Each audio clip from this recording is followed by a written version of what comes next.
नमस्कार, मैं हूं अंकुर और आप देख रहे हैं सत्यहिंदी.com। आइए एक नजर डालते हैं अब तक की सुर्खियों पर।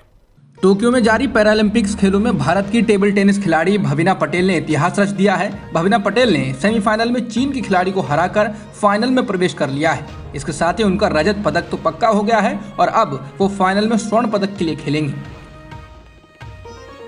अमेरिका ने पलटवार करते हुए आतंकवादी संगठन आईसिस पर एयर स्ट्राइक किया है। काबुल एयरपोर्ट पर हुए धमाकों के बाद अमेरिकी राष्ट्रपति जो बाइडेन ने कहा था कि वे इसके दोषियों को चुन चुन कर मारेंगे। इन बम धमाकों की जिम्मेदारी आईसिस के गुट इस्लामिक स्टेट ऑफ खुरासान ने ली थी।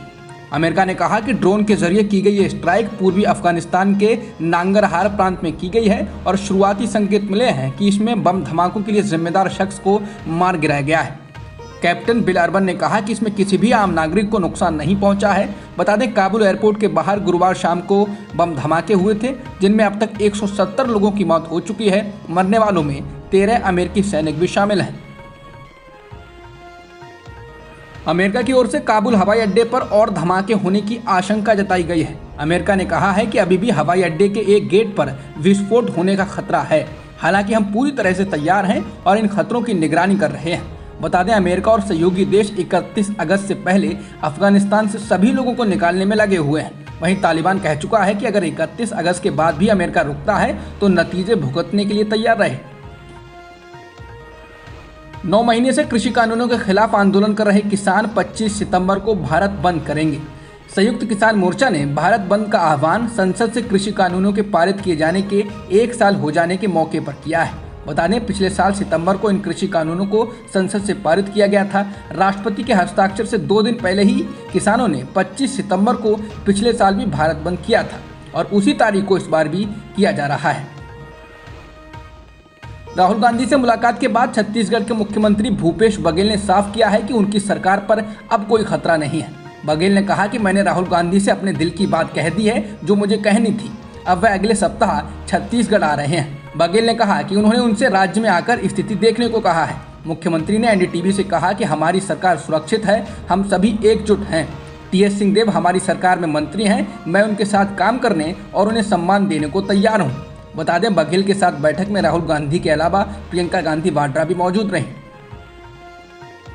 ओलंपिक में स्वर्ण पदक जीतने वाले नीरज चोपड़ा द्वारा लोगों से यह आग्रह करने के बाद कि कोई भी उनका नाम अपना गंदा एजेंडा चलाने के लिए ना करे, अब दूसरे ओलंपिक पदक विजेता बजरंग पूनिया भी उनके समर्थन में आ गए हैं।